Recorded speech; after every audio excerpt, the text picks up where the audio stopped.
এর প্রতিটা মানুষের মুখে মুখে চলে চলে ওর নামটাই হয়ে গিয়েছিল অপয়া। ছেলেটার বাবা তাকে দুচক্ষে দেখতে পারত না। মনে তার একটা কথাই চলতো বারে বারে, যে এই ছেলেটাকে জন্ম দিতে গিয়েই তার অমন লক্ষ্মীমন্ত বউটা পৃথিবী ছেড়ে চলে গিয়েছিল। বউটাকে যে বড় ভালোবাসত নিমাই। তার বউটা চলে যাওয়ার পর গ্রামের শেষ প্রান্তের চোলাইয়ের ঠেকটাকেই সে করে নিয়েছিল তার ঠিকানা। একটু বড় হতেই ছেলেটা সবার চোখে দেখেছিল নিজের প্রতি ঘৃণা, তাচ্ছিল্য আর কটূক্তি সহ্য করতে করতে তার মনটা ভরে গিয়েছিল সবার প্রতি ঘৃণায়। যেদিন ছেলেটার ঠাকুমা চোখ বুজেছিল, সেদিন গ্রামের কোনো মানুষ তার চোখে এক ফোঁটা জল দেখেনি। কি করে দেখবে? 10 বছরের ছেলেটার মনটা যে ততদিনে পাথর হয়ে গিয়েছিল। মায়ের সৎকার করে এসে ছেলেটার বাবা তাকে আর বাড়িতে রাখতে চায়নি। সারা রাত বাড়ির সামনের পাঁচিলে বসে থাকতে থাকতে ভোর রাতে সে চলে গিয়েছিল যেখানে তার ঠাকুমার সৎকার হয়েছিল, সেই শ্মশানে। ঠাকুমাকে পোড়ানোর সময় সে দেখেছিল কিছু মানুষ গায়ে ছাই মেখে ভর সন্ধেবেলা নেশা করছে। তারা যেন কেমন চুম্বকের মতো টেনেছিল ওকে।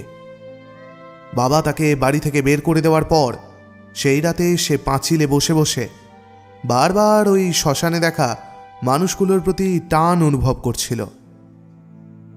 ভোর রাতে যখন সে পৌঁছয় ওখানে, তখন জ্বলন্ত চিতার সামনে বসে তাদের হাসি তামাশা করতে করতে কিছু খেতে দেখেছিল। মায়া, মমতা, ভালোবাসা, এই শব্দগুলো তো অনেক দিন আগেই ওর অভিধান থেকে মুছে গিয়েছিল।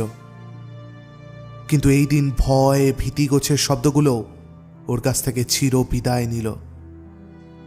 ওই মানুষগুলোর পাশে বসে সেদিন ও অবাক চোখে দেখেছিল মৃত মানুষের আধপোড়া মাংস নির্বিকারে তারা খেয়ে চলেছে। সুরাপাত্র হিসেবে ব্যবহার করতে দেখেছিল মানুষের মাথার খুলিকে। সেই দিন থেকে ওই ছোট্ট ছেলেটার আপন হয়ে উঠেছিল শ্মশান আর ওই শ্মশানবাসী মানুষগুলো। ওই মানুষগুলোর কাছেই শিখতে শুরু করেছিল সেই অঘোর বিদ্যা। মনের সূক্ষ্ম অনুভূতিগুলোকে চিতা সাজিয়ে জ্বালিয়ে দিয়েছিল সে। মাস তিনেক পর যেদিন ছেলেটি দেখেছিল তার বাবার মৃতদেহ নিয়ে তার গ্রামের লোককে শ্মশানে ঢুকতে, সেদিন সে ঘৃণায় মুখ ফিরিয়ে নিয়েছিল। গ্রামের লোকের শত বলাতেও মুখাগ্নি করে তার বাবার আত্মার শান্তি কামনা করেনি সে। সেই দিন তার নাম বদলে গিয়েছিল। গ্রামের লোক তাকে হৃদয়হীন চণ্ডাল বলে ডেকেছিল। পছন্দ হয়েছিল তার। চেঁচিয়ে সে গ্রামের লোকেদের বলেছিল, হ্যাঁ, আমি চণ্ডাল। সেই দিন থেকে তার নতুন নাম হয়েছিল চণ্ডাল। অঘরী বাবাদের সাথে থাকতে থাকতে শিখে নিচ্ছিল সে অঘোর বিদ্যার প্রতিটা খুঁটিনাটি। প্রতিটা সিদ্ধিপ্রাপ্তির সাথে সাথে আরও শক্তিপ্রাপ্তির নেশা তাকে পাগল করে তুলেছিল। কিন্তু এক জায়গায় গিয়ে তাকে দাঁড়াতে হলো। যে শক্তির অধিকারী সে হতে চায়, সেটা হতে গেলে কঠোর তন্ত্র সাধনার দরকার। তাতে সে প্রস্তুত। বহু বছর সাধনার পর সে যেটা পাবে সেটা সাধারণের কল্পনাতীত। শুরু করে দিল সে কঠোর তন্ত্র সাধনা। সময় তার নিজের নিয়মে এগিয়ে চলল। ততদিনে চণ্ডাল বাবা হিসেবে বেশ খানিকটা পরিচিতি পেয়েছিল সে। নিজেদের বিভিন্ন সমস্যা নিয়ে পৌঁছতে শুরু করে দিয়েছিল লোকজন। কিন্তু এক আধজন ভাগ্যবানেরই সমস্যার সমাধান করত চণ্ডাল। বাকিদের দিকে ফিরেও তাকাত না সে। এমনই একজন ভাগ্যবান ছিল মধুময় কর্মকার। সস্ত্রীক মধুময় কর্মকার পৌঁছেছিল চণ্ডালের কাছে পুত্র সন্তানের কামনায়। সেই সময় মাসখানেক ধরে যতজন সাহায্যপ্রার্থী পৌঁছেছিল চণ্ডালের কাছে, প্রতিটা মানুষই ফিরে এসেছিল হতাশ হয়ে। মধুময় স্ত্রী আরতিকে দেখে না জানি কেন ফেরাতে পারেনি সে। ছোটবেলায় চণ্ডাল তার ঠাকুমার যখন মন ভালো থাকত, তার কাছে নিজের লক্ষ্মীমন্ত মায়ের কথা বেশ কয়েকবার শুনেছিল। বোধহয় মধুময় স্ত্রী আরতির সঙ্গে নিজের মায়ের মিল পেয়েছিল কোথাও। পরের দিন রাত 12টা নাগাদ স্নান সেরে রক্তবর্ণ শাড়ি পরে আরতি মধুময়ের সঙ্গে পৌঁছয় শ্মশানে। দু জায়গায় জ্বলন্ত চিতা পার করে দুজন পৌঁছয় চণ্ডালের কাছে। মধ্যরাত পেরোতে শুরু হয় বিধি। সমস্ত বিধি শেষ হতে প্রায় ঘণ্টা খানেক লেগে যায়। সবশেষে একটা কালো কার বার করে নিয়ে আসে চণ্ডাল। কারের সঙ্গে বাঁধা ছিল একটা খুব ছোট্ট লাল পুঁটলি। আরতির হাতে দিয়ে সে বলে, কাল সূর্যাস্তের পর এটা কোমরে বেঁধে নিবি। যেদিন জানতে পারবি তুই মা হতে চলেছিস, সেদিনকার থেকে এই লাল পুটলিটা খুলে ফেলে দিবি জলে। মনে রাখবি, মধ্যরাতের পর ফেলবি। কাঠটাকে কোমরের সাথে বেঁধে রাখবি যতক্ষণ পর্যন্ত না ব্যথা উঠছে বাচ্চা হওয়ার। হাসপাতালে যাওয়ার আগে এই কালো কাঠটা অবশ্যই খুলে ফেলবি কোমর থেকে। যতক্ষণ না খুলবি এই কাঠটা, ততক্ষণ বাচ্চা হবে না। যদি ভুলে গিয়ে থাকিস, তাহলে বাচ্চা পেটের ভিতরেই দম বন্ধ হয়ে মরে যাবে, সাথে তুইও বাঁচবি না। কালো কাঠটাকে তোর বরের হাতে দিবি।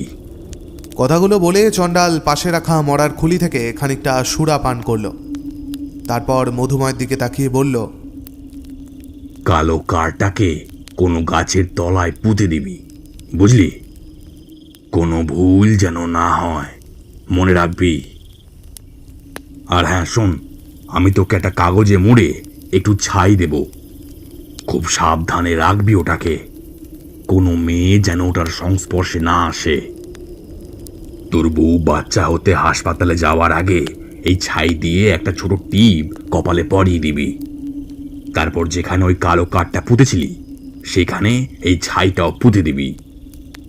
এই যা যা বিধি বললাম, এতে যেন কোনো ভুল না হয়, তাহলে বিপদ। বিশেষ করে ছাইটাকে খুব সাবধানে রাখবি। তোর বউ ছাড়া আর যেন অন্য কোনো মেয়ে এই ছাইটা না ছুতে পারে। প্রতিটা কথার সাথে সাথে মাথা নেড়ে যাচ্ছিল মধুময়। চণ্ডাল সব বিধি বিধান বুঝিয়ে পাশে রাখা ছিলিম ধরালো। একটা বড় টান দিয়ে জোরে চেঁচালো, জয় মা। কেঁপে উঠল মধুময় ও আরতি। চণ্ডাল মধুময়ের হাতে একটা ছোট্ট লাল কাগজের পুড়িয়া দিয়ে বলল, এতে ছাই আছে, সাবধান। আরতির হাত পা ঠান্ডা হওয়ার জোগাড়। কোনো মতে উঠে দাঁড়িয়ে মধুময়ের হাত ধরে বেরিয়ে এলো শ্মশান থেকে। ওরা শ্মশানের থেকে একটু দূরে রেখেছিল গাড়িটা।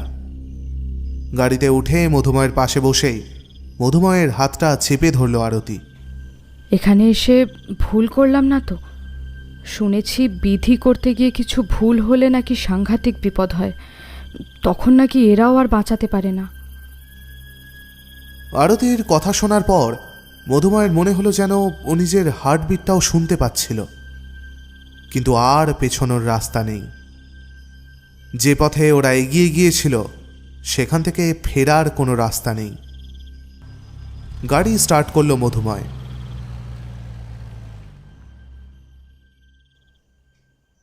পরের দিন সূর্যাস্তের পর স্নান করে আরতি কাঠটা কোমরে বেঁধে নিল। 2.5 মাস পর টেস্টের রিপোর্ট বলে দিল যে আরতি মা হতে চলেছে। সেদিন মধ্যরাতের পর মধুময়ের সঙ্গে আরতি গিয়ে কোমরের কাঠ থেকে খোলা ছোট্ট লাল পুঁটলিটাকে জলে ফেলে এলো। এখনো অবধি প্রতিটা নিয়ম পুঙ্খানুপুঙ্খভাবে মানা হয়েছিল। এর পরের বিধি প্রসব বেদনা শুরু হওয়ার পর করার জন্য বলেছিল চণ্ডাল। কিন্তু এরপর কয়েক মাসে প্রচণ্ড উৎকণ্ঠার সঙ্গে কাটবে সেটা মধুময় ও আরতি বেশ বুঝতে পারছিল। একটা সন্দেহ ওদের মনের মধ্যে অহরহ চলতে থাকত যে এত কিছু করেও যদি পুত্র সন্তান না হয়। কিন্তু কেন এই পরিস্থিতি? কেন পুত্র সন্তানের জন্য এভাবে মরিয়া হয়ে ওঠা? এর পিছনেও আছে এক ইতিহাস। অনেক সময় কোনো কোনো মানুষের জেদবশত নেওয়া সিদ্ধান্ত অন্য অনেক মানুষের জীবনকে ছাড়খাড় করে দিতে পারে। বেশ কয়েক বছর আগেকার কথা। মধুময়ের বাবা অনিরুদ্ধ কর্মকারের ব্যবসা দিন দিন ফুলে ফেঁপে উঠছিল। কলকাতার বিত্তশালী এলাকাতে ছিল তাদের বিশাল 3 তলা বিলাসবহুল বাড়ি। মধুময়রা 3 ভাই 1 বোন। সব ভাই বোনই মানুষ হয়েছিল প্রাচুর্যের মধ্যে। 4 ভাই বোনের মধ্যে সব থেকে ছোট বোন ছিল মধুমতি। মধুময়ের বড়দা মনোহর আর মেজদা মনোজিতের বিয়ে হয়ে যাওয়ার পর বাড়ির সবাই মধুমতির বিয়ের জন্য উঠে পড়ে লেগেছিল। বড়লোকের সুন্দরী মেয়ে মধুমতির জন্য বহু জায়গা থেকে সম্বন্ধ আসতে শুরু করেছিল। কিন্তু কলেজে পড়ার সময় মধুমতি পলাশ নামের একটি ছেলেকে ভালোবেসে ফেলেছিল। ছেলেটি কিন্তু মধুমতিকে ভালোবেসেছিল ওর বাবার টাকার লোভে। ধুরন্ধর ব্যবসায়ী অনিরুদ্ধর সেটা বুঝতে অসুবিধা হয়নি, কিন্তু মুশকিল যেটা হয়েছিল সেটা হলো মধুমতিকে বোঝানো যায়নি। বাবার মুখের ওপর এক কাপড়ে বেরিয়ে গিয়েছিল মধুমতি পলাশের সঙ্গে, কিন্তু মধুমতির এই হেন কাজে পলাশ ভেতরে ভেতরে বেজায় চটেছিল মধুমতির ওপর, যদিও মুখে কিছু প্রকাশ করেনি। মনের তলানিতে একটা আশা ধিক ধিক করে জ্বলছিল পলাশের, যে মধুমতি যদি অন্তঃসত্ত্বা হয় ওর বাবা মা আর ওর দিক থেকে মুখ ফিরিয়ে থাকতে পারবে না। তখন পলাশ নিজের ছেঁদো চাকরিটাকে লাথি মেরে ওই বিলাসবহুল 3 তলা বাড়িটায় গিয়ে উঠতে পারবে। জীবনটা হয়ে যাবে স্বপ্নের মতো। যেদিন স্বপ্নপূরণের দিন এলো, অন্তঃসত্ত্বা মেয়েকে নিতে এলো বাবা অনিরুদ্ধ আর মা মালতী, সেদিন কিন্তু তাদের প্রত্যাখ্যান করল মধুমতি। সেদিন সহ্যের সীমা পেরিয়ে গিয়েছিল পলাশের। অনিরুদ্ধ আর মালতী চলে যেতেই ঠাস করে একটা চড় কষিয়েছিল মধুমতির গালে। পলাশের আসল চেহারাটা সেদিন জলের মতো পরিষ্কার হয়ে গিয়েছিল মধুমতির কাছে। যার হাত ধরে গর্বের সঙ্গে বাবা দাদাদের সামনে দিয়ে বেরিয়ে এসেছিল মধুমতি, তার এই রূপ ভেতর থেকে নাড়া দিয়ে গিয়েছিল ওকে। গলায় দড়ি দেওয়ারও সব রকমের প্রস্তুতি নিয়ে ফেলেছিল সে। সারাদিনের টেনশনকে সঙ্গে নিয়ে গলায় যখন দড়িটা পরাতে যাবে তখন প্রচণ্ড রকমভাবে কেঁপে উঠেছিল ওর বুকটা। সেদিন ম্যাসিভ হার্ট অ্যাটাক হওয়ায় হাড় গলায় দড়ি দেওয়া হয়নি। মধুমতিকে টাকার জন্য ভালোবাসলেও মানবিকতার খাতিরে সেদিন সময় মতো হাসপাতালে নিয়ে গিয়েছিল পলাশ। অনিরুদ্ধ সেদিন জলের মতো টাকা বাইয়েছিল। মধুমতি প্রাণে বেঁচে গেলেও ওর বাঁ দিকটা প্যারালাইসিস হয়ে যায়। ওর গর্ভে থাকা সন্তানটাকেও বাঁচাতে পারেনি ডাক্তার। অনিরুদ্ধ মেয়ে জামাইকে বাড়িতে নিয়ে যায়। পলাশের স্বপ্ন পূরণের রাস্তা যায় খুলে। শুরু হয় পলাশের ফুর্তির জীবন। বড় বড় ক্লাব, রেসের মাঠ, মেয়েদের নিয়ে ফুর্তি, কিছুই বাদ যায় না তার। অনিরুদ্ধ রাগে, দুঃখে, লজ্জায় নিজেকে ঘরবন্দি করে ফেলে। অনিরুদ্ধের পরিবারে প্রত্যেকের জীবন দুর্বিষহ করে দিয়েছিল পলাশ। পলাশকে দোষ দিত না অনিরুদ্ধ, সে তো অন্যের রক্ত। কিন্তু যদি তার নিজের রক্ত তার কথা দাম দিত, তাহলে এত কষ্টে তৈরি করা মান, সম্মান, ঐশ্বর্য এভাবে ধূলিসাৎ হতো না। তবে এভাবে বেশি দিন চলেনি। পলাশের এই রকম ব্যভিচার বোধহয় সহ্য করতে পারেনি মধুমতি। এমনিতেই হার্টের অবস্থা খারাপ ছিল, তাই আরেকটা অ্যাটাকের সঙ্গে সে আর জুঝতে পারল না। মধুমতি চলে যাওয়ার পর পলাশকেও দূর করে দিয়েছিল অনিরুদ্ধ। কিন্তু তিনি মারা যাওয়ার আগে এক অদ্ভুত উইল বানিয়ে গিয়েছিলেন। টাকা পয়সা, সম্পত্তি সব সমানভাবে ভাগ হবে তার বউ মালতী, মনোহর, মনোজিৎ আর মধুময়ের মধ্যে। কিন্তু ওই বিলাসবহুল 3 তলা বাড়িটা তার 3 ছেলের মধ্যে সেই পাবে যার আগে ছেলে হবে। আর যদি কারোর ছেলে না হয় তখন বাড়িটা চলে যাবে অনাথ আশ্রমের জিম্মায়। মনোহরের স্ত্রী কেয়ার পরপর 2টি মেয়ে হওয়ায় চিন্তার রেখা ফুটে উঠেছিল সবার মুখে। মনোজিতের স্ত্রী সীমাও 5 বছরের চিকিৎসার পর একটা কন্যা সন্তানকে জন্ম দিয়েছিল। দ্বিতীয়বার মা হওয়া তার পক্ষে সম্ভব ছিল না। এরই মাঝে মধুময়ের বিয়ে হলো আরতির সঙ্গে। বাড়ির সবার সহমতে মধুময় আর আরতি গিয়েছিল চণ্ডালের কাছে পুত্র সন্তান প্রাপ্তির আশায়। মধুময় আর আরতির ছেলে হলে বাড়িটা মধুময়ের দখলে গেলেও বাকি সবাই সেখানে বসবাস করতে পারবে। এতদিনের ঠিকানা তাদের বদলে যাবে না। দুটো দুটো বুকে এক একটা দিন কাটাতে লাগলো বাড়ির সবাই। তাদের মনের মধ্যে বারে বারে প্রশ্ন দেখা দিতে লাগলো যে পারবে কি চণ্ডাল তাদের আশাকে পূর্ণ করতে। দেখতে দেখতে এসে গেল সেই বহু কাঙ্ক্ষিত দিনটা। ছুটির দিন ছিল, তাই খাওয়া দাওয়া শেষ হতে হতে বেশ দেরি হয়ে গিয়েছিল সবার। খেয়ে উঠেই আচমকা আরতির প্রসব বেদনা শুরু হয়ে যায়। দুই বৌদি আর মধুময় মিলে আরতিকে নিয়ে যায় নার্সিংহোমে। ততক্ষণে প্রসব ব্যথা বেশ গতি নিয়ে নিয়েছিল। একটু পরেই মধুময়ের দুই দাদা মাকে নিয়ে পৌঁছয় সেখানে। শুরু থেকেই ডক্টর জগদীশের তত্ত্বাবধানে ছিল আরতি। জগদীশ আর মধুময় সেই ছোটবেলাকার বন্ধু। নার্সিংহোমে পৌঁছতেই আরতিকে লেবার রুমে ঢুকিয়ে দেওয়া হয়েছিল। কিন্তু কিছুক্ষণের মধ্যেই মধুময় নিজের বিরাট ভুলটাকে বুঝতে পেরেছিল। বাচ্চা হওয়ার আগে তাকে যেমন করে হোক কালো কাঠটা আরতির কোমর থেকে খুলে ফেলতে হবে। না খুলতে পারলে আরতি আর বাচ্চা কাউকেই বাঁচানো যাবে না। অস্থির হয়ে পড়েছিল মধুময়। তারপর হঠাৎ মনে পড়ে যায় সেই কাগজে মোড়া ছাইটার কথা। আরতিকে ওই ছাইয়ের টিপ পরিয়ে দিতে ভুলে গিয়েছিল সে।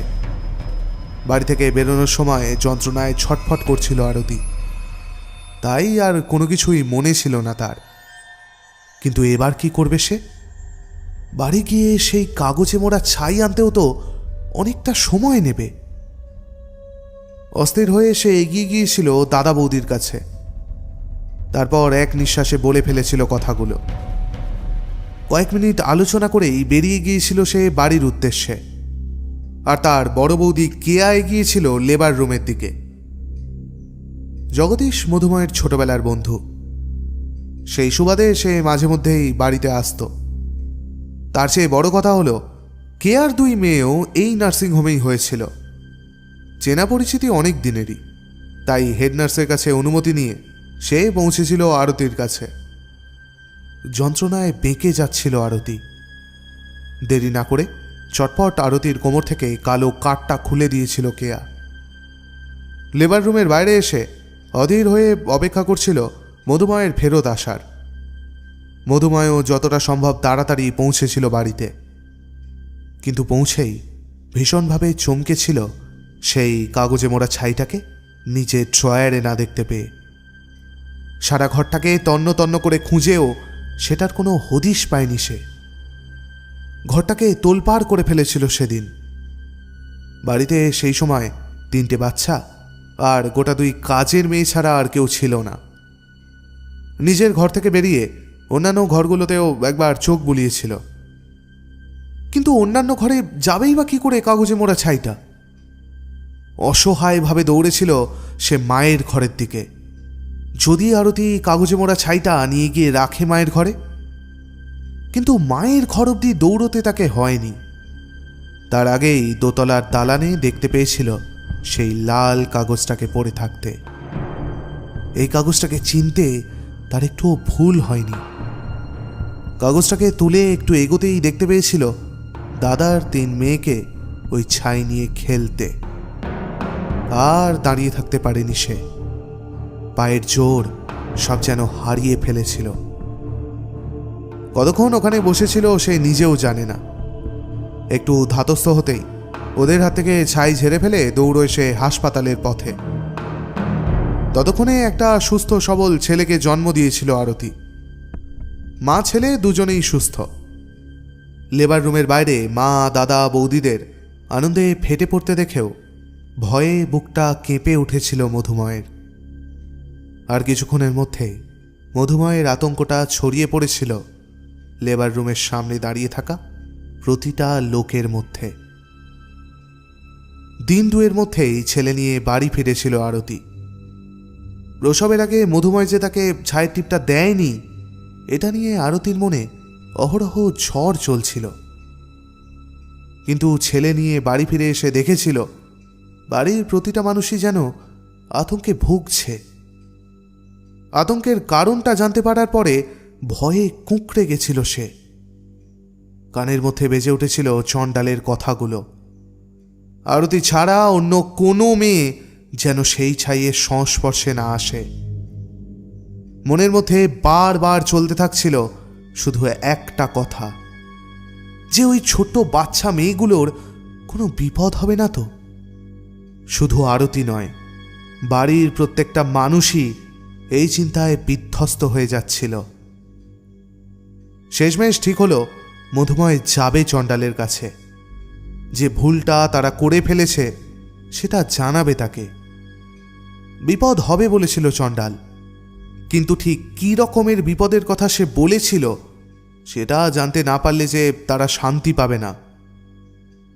আরতি ছেলে নিয়ে বাড়ি ফেরার পরের দিন মধুময় গেল চণ্ডালের কাছে।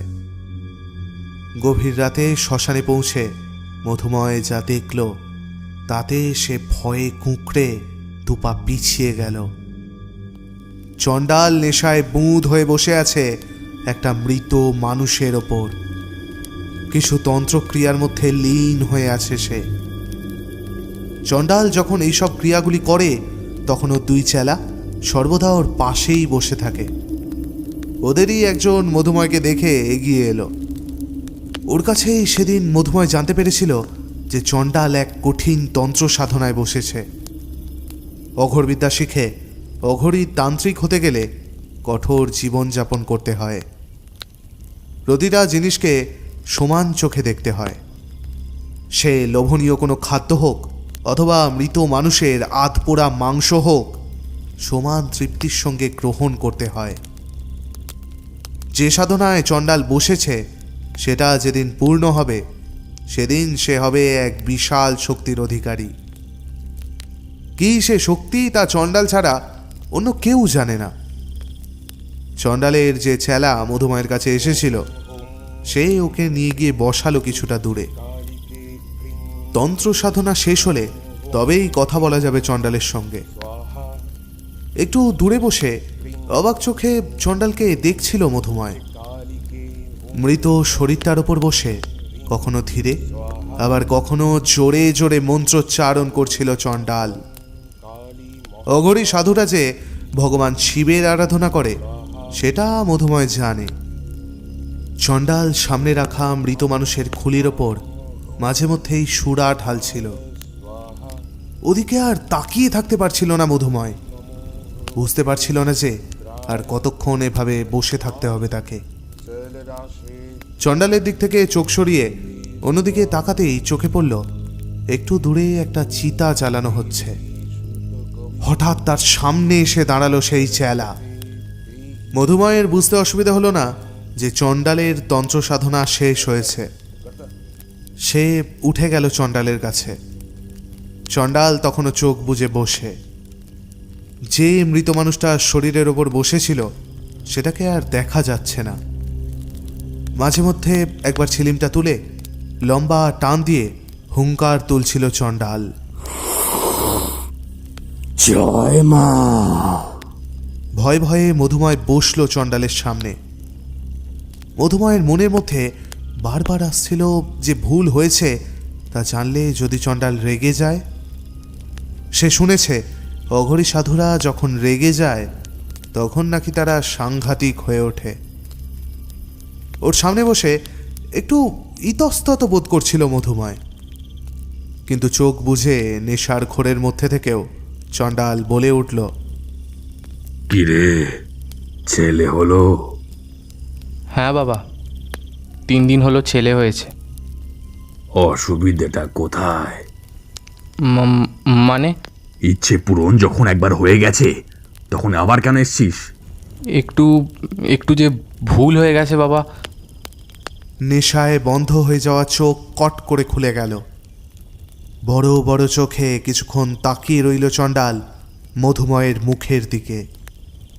তারপর উঠে দাঁড়িয়ে হনহন করে এগিয়ে গিয়ে বসল সেই জ্বলন্ত চিতাটার সামনে।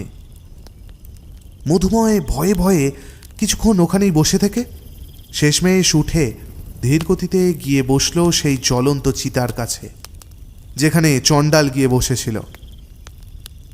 চিতা নিভু নিভু হয়ে এসছিল। চণ্ডালের পাশে বসেছিল আরও বেশ কিছু সাধু। হাসি তামাশার সঙ্গে চলছিল সুরা। চিতা থেকে আধ পোড়া মাংস টেনে নিচ্ছিল তারা। ভেতর থেকে যেন পাক দিয়ে বমি উঠে এলো মধুময়ের। দৌড়ে কিছুটা দূরে গিয়ে দাঁড়ালো। তারপর নিজেকে অনেক কষ্টে শান্ত করে মধুময় আগেই যেখানে বসেছিল সেখানে গিয়ে বসে রইল অপেক্ষায়। একসময় চণ্ডাল উঠে এলো সেই চিতার কাছ থেকে। আগের থেকে চণ্ডালকে যেন অনেক শান্ত দেখাচ্ছিল। সামনে বসে সে বলল, কি ভুল করেছিস? আগে স্ত্রীর প্রসবের আগে ওই তার কপালে যে ছায়ের টিপটা দেওয়ার কথা ছিল সেটা দিয়ে ওঠা হয়নি। এতখানি বলে থামল মধুময়। চোখ বুজে এক মনে ছিলিমটায় টান দিচ্ছে চণ্ডাল। আবার শুরু করলো মধুময়। আসলে নার্সিংহোমে ছায়ের কথাটা মনে পড়েছিল। এবার ওটা মনে পড়াতে ওটা নিতে আমি বাড়ি গিয়েছিলাম, কিন্তু যে ড্রয়ারটাতে ওই কাগজে মোড়া ছাইটা রেখেছিলাম সেখানে ওটাকে দেখতে পাই না।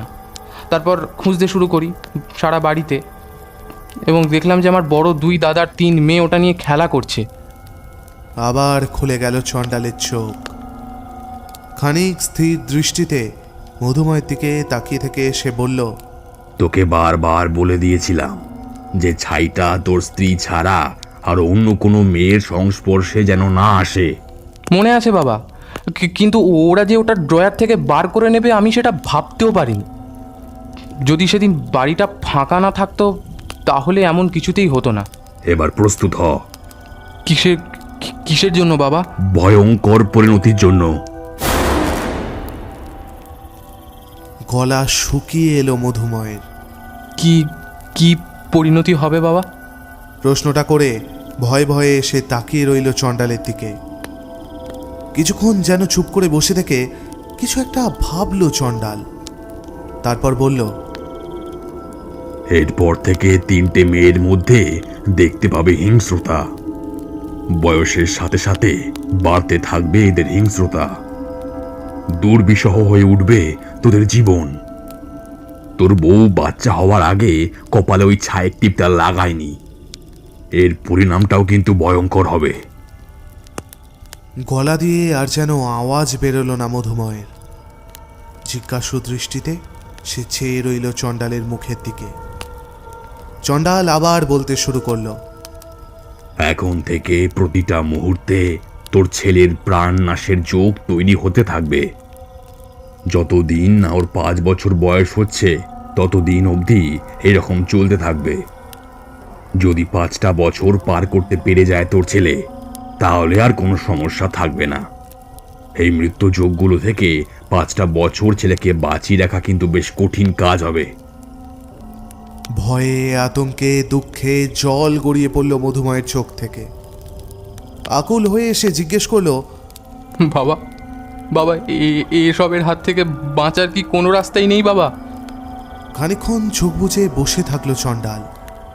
তারপর হঠাৎ চেঁচিয়ে উঠল, যা যা যা, বাড়ি যা, চলে যা এখান থেকে। অবাক হয়ে কিছুক্ষণ বসে থেকে হাত জোড় করলো মধুময়। তারপর আবার অনুনয়ের স্বরে বলল, কিছু একটা উপায় কি? বললাম তো, চলে যা এখান থেকে। কথা শেষ করতে দিল না চণ্ডাল, আগেই চেঁচিয়ে উঠল। কথা না বাড়িয়ে মনে একরাশ ভয় নিয়ে উঠে পড়ল মধুময়। ওর পা যেন আর এগোতে চাইছিল না। বেশ কয়েক পা হেঁটে যখন শ্মশানের শেষ প্রান্তে এসে দাঁড়ালো, তখন তার কানে এলো চণ্ডালের গলা। দিন 2 পর পড়ছে অমাবস্যা। মধ্যরাতের পর এখানে আসবি।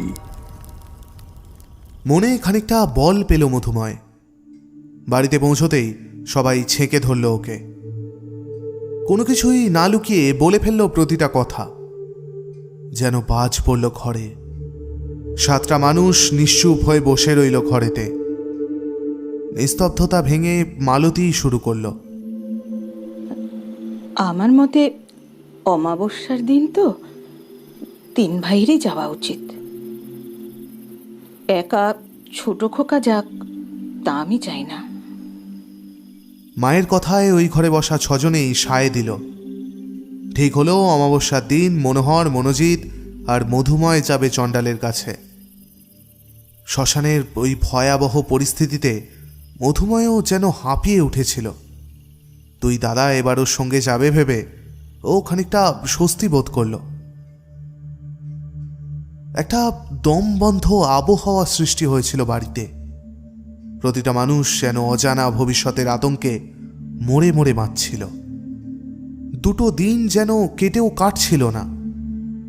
দিন কয়েকের ছোট্ট শিশুটিকে আরতি বুকের মধ্যে আঁকড়ে ধরে রেখেছিল।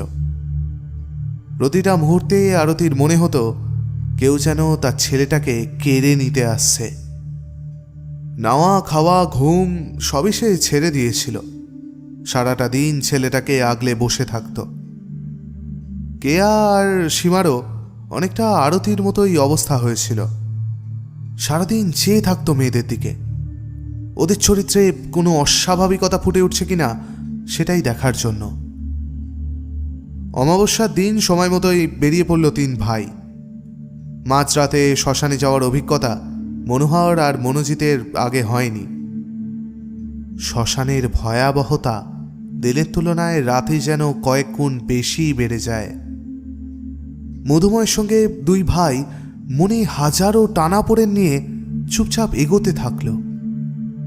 একটু খোঁজাখুঁজিতেই পাওয়া গেল চণ্ডালকে। শ্মশানের একটা কোনায় নেশায় টইটুম্বুর হয়ে বসে রয়েছে। দুই দাদাকে বসতে বলে নিজেও বসল চণ্ডালের সামনে। কথা শুরু করার আগে একটু সময় নিয়ে নিজেকে তৈরি করে নিচ্ছিল মধুময়। কিন্তু তার আগেই কোনো ভূমিকা না করে চোখ বুজে সোজাসুজি প্রশ্ন করল চণ্ডাল। কত বয়স মেয়েদের? মনোহর আর মনোজিৎ দুজনেই তাকালো মধুময়ের দিকে। মনোভাবটা এমন যে চণ্ডালের প্রশ্নের জবাবগুলো যেন মধুময়ই দেন। দাদাদের মনোভাব বুঝে মধুময় বলল, আগে বড়দার 2 মেয়ে। বড় মেয়ের বয়স 7 আর ছোট মেয়ের বয়স 4। আর ছোটদার 1 মেয়ে, তার বয়স 3। চণ্ডাল চোখ বুজে কি সব যেন বিড়বিড় করলো কিছুক্ষণ। তারপর বলল, খুব শীঘ্রই মেয়েদের মধ্যে দেখা যাবে হিংস্রতা। এদের কাছ থেকে নবজাত শিশুটিকে যতটা সম্ভব দূরে সরিয়ে রাখতে হবে। যে কার্ডটা আমি দিয়েছিলাম কোমরে পরার জন্য, সেটা কোথায়? প্রশ্নটা শুনে মিনিট দুই ভাবতেই মনে পড়ে গেল মধুময়ের।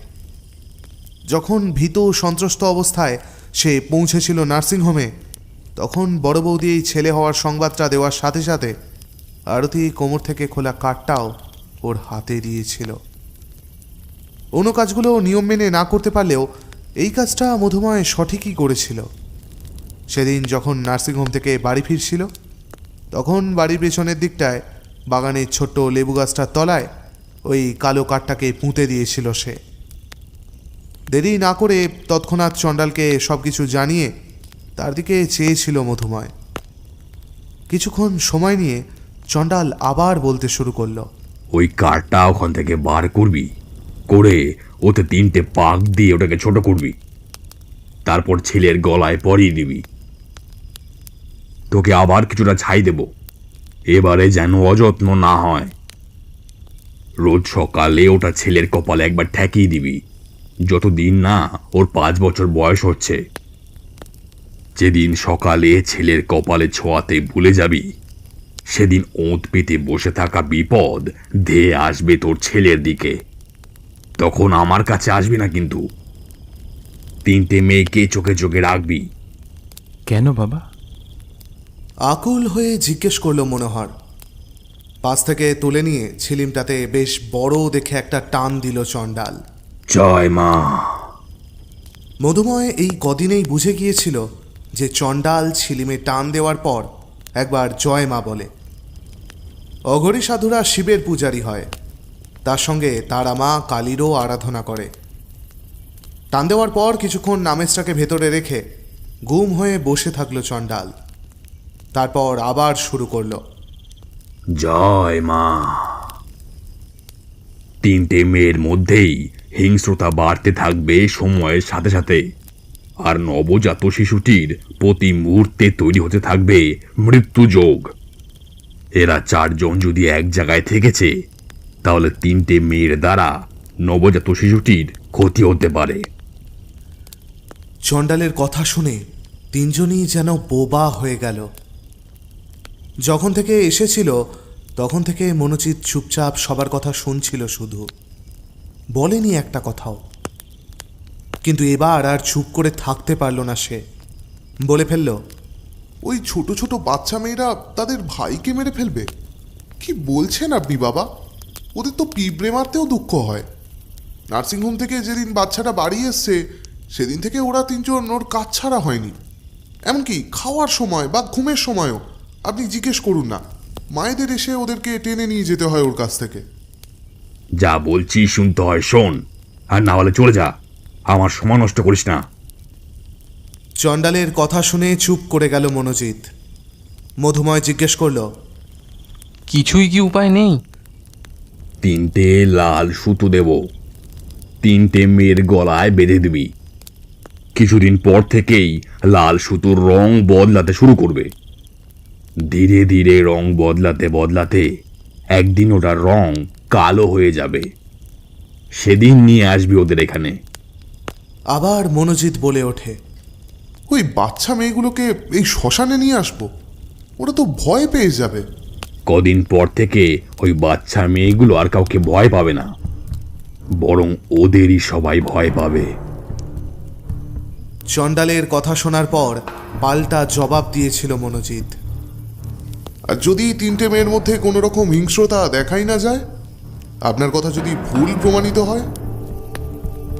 চণ্ডাল খানিক শান্ত চোখে চেয়ে রইল মনোজিতের দিকে, তারপর বলল, যখন বিশ্বাসই নেই তখন এসেছিস কেন? যা, চলে যা, যা। চণ্ডালের চিৎকার শুনে পুরো শ্মশানটা কেঁপে উঠল। মনোজিৎ উঠে দাঁড়ালো। মধুময় হাত চেপে ধরল মনোজিতের। মেজদা, বসো। এক ঝটকায় মধুময়ের হাতটা ছাড়িয়ে নিয়ে বেরিয়ে গেল মনোজিৎ। চণ্ডাল যেন রাগে থরথর করে কাঁপছে। মাথা নিচু করে বসে রইল মধুময় আর মনোহর। খানিক পরে একটু শান্ত হয়ে চণ্ডাল একটা কালো কাগজে মোড়া ছাই ধরিয়ে দিল মধুময়ের হাতে, আর দুটো লাল সুতো মনোহরের হাতে। মুখে একটা রাও কাটল না সে। তিনটে লাল সুতোর বদলে দুটো পেয়েও মনোহর বা মধুময় কেউই তৃতীয় সুতোটার জন্য জিজ্ঞেস করার সাহস দেখালো না। ওরা বুঝতে পারছিল যে মনোজিতের এসবে খুব একটা বিশ্বাস নেই বলে তার মেয়ের জন্য লাল সুতো দেয়নি চণ্ডাল। অগত্যা উঠে পড়ল ওরা। বাড়ির চারটে বাচ্চার মধ্যে তিনটের জন্য সুরক্ষা কবচ নিয়ে যাচ্ছে ওরা, আর শুধু একজনকে থাকতে হবে বিনা সুরক্ষা কবচে। মনোহর বা মধুময় কিছুতেই মেনে নিতে পারছিল না এটা। মনোজিতের এই সময় এরকম জেদ যদি বড় কোনো বিপদ ডেকে আনে। শ্মশান চত্বর থেকে বেরিয়ে গাড়ির কাছে পৌঁছতেই ওরা দেখতে পেল মনোজিৎকে রাস্তার পাশে হানটান করে পায়চারি করছে। ওরা পৌঁছতেই গাড়িতে উঠে পড়ল। গাড়ি চলতে শুরু করতেই মনোজিৎ উত্তেজিতভাবে বলতে শুরু করলো, এসব ফালতু কথাতে তোমাদের বিশ্বাস হচ্ছিল? আমাকে একটা কথা বলো, তোমার যে বাচ্চাটা হয়েছে আজ 3 দিন হলো, কিন্তু এখনো পর্যন্ত কোনো রকম অস্বাভাবিকতা তোমার চোখে পড়েছে?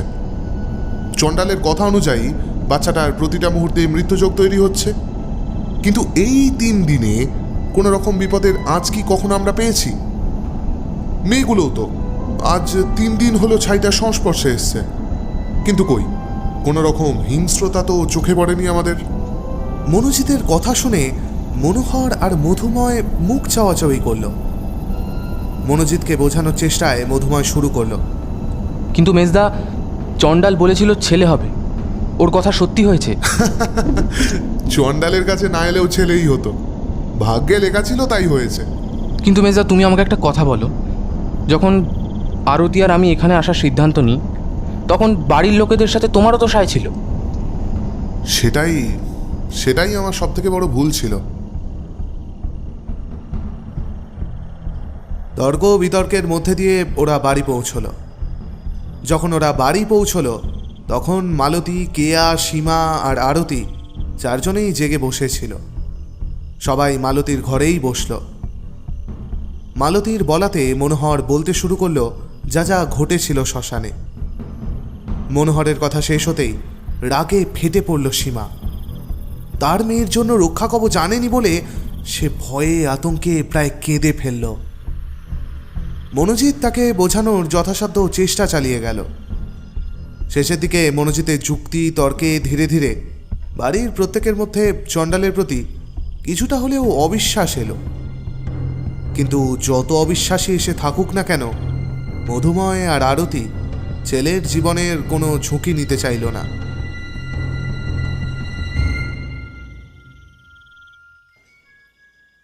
তারপরের দিন সকালে বাড়ির পেছন দিকের বাগানে লেবু গাছের তলা থেকে খুঁড়ে মধুময় বার করে নিয়ে এলো সেই কালো কাঠটা।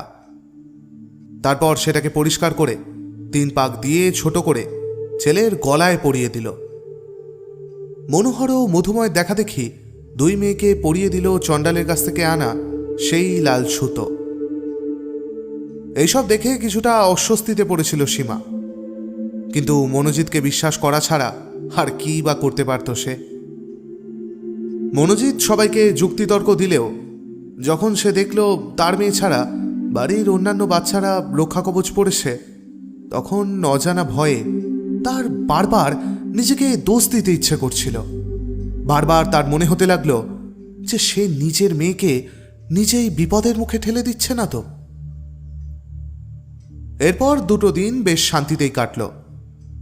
আরতি রোজ সকালে একবার করে ছেলের মাথায় ছুঁয়ে নিত ছাইটাকে।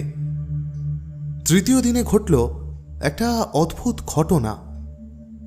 পারিবারিক ব্যবসাটা বেশ বড় ছিল বলে 3 ভাই সারাদিন সামলাতে হিমশিম খেত। ফিরতে ফিরতে ওদের সন্ধে পেরিয়ে যেত। বাড়ি ফিরেই তারা মায়ের ঘরে কিছুক্ষণ কাটাতো। তারপর চাটা খেয়ে নিজেদের ঘরের দিকে যেত। এই দিনও 3 জনে প্রায় একসাথেই ফিরেছিল। মালতীর ঘরে আড্ডাও বেশ জমেছিল। সবার মন থেকে ভয়টা এখন ধীরে ধীরে ফিকে হতে শুরু করেছিল। আরতির ছেলেকে কোলে নিয়ে বসেছিল মালতী। মালতীর দুপাশে মনোহরের মেয়ে তুলি আর মনোজিতের মেয়ে কলি আটোসাটো হয়ে বসেছিল। মলি অবশ্য এখন এই জমায়েতে একটু কমই আসে। সে এবার 2-এ উঠেছে। বিকেল থেকে তার অনেক ব্যস্ততা। গানের দিদিমণি, আঁকার মাস্টারমশাই, অঙ্কের স্যার। এর মাঝেই সময় বার করে এসে একবার ছোট ভাইটাকে আদর করে আর 2 বোনকে শাসন করে যায়। দিদিকে আসতে দেখলেই তুলি আর কলি ভাইয়ের পাশ থেকে নিজেরা সরে মলিকে জায়গা করে দেয়। এই দিন চা আর মুড়ি মাখার সঙ্গে দিব্যি চলছিল আড্ডাখানা। হঠাৎ সীমার নজর গেল শাশুড়ির দিকে। শাশুড়ির এক পাশে তুলিকে দেখতে পেলেও অন্য পাশে নিজের মেয়ে কলিকে দেখতে পেল না। ঘরটাতে ভালো করে চোখ বোলাতেই দেখতে পেল মালতীর খাটের পাশে রাখা চেয়ারগুলোর পিছনে একদম দেওয়ালের কাছটাতে উবু হয়ে বসে আছে কলি। কলির মুখটা দেওয়ালের দিকে থাকায় সীমা কিছুই বুঝতে পারল না যে ও ওখানে বসে বসে কি করছে। কাউকে কিচ্ছু না বলে সীমা আস্তে আস্তে উঠে গেল দেওয়ালের কাছে, গিয়ে দাঁড়ালো ঠিক কলির পিছনে। আর তারপর ভয়ে ওর চোখগুলো যেন ঠিকরে বেরিয়ে আসতে চাইল। এক পা করে পিছনে এসে ধপ করে বসে পড়ল খাটটাতে। সীমার ওরকম অবস্থা দেখে ঘরের প্রতিটা মানুষই থতমত খেয়ে গেল। কেউ কিছু জিজ্ঞেস করার আগেই সীমা আঙুল তুলে মেয়ের দিকে ইশারা করল। মালতী বাচ্চা কোলে নিয়ে বসেছিল তাই উঠতে পারল না, কিন্তু বাকি সবাই এগিয়ে গেল কলির দিকে।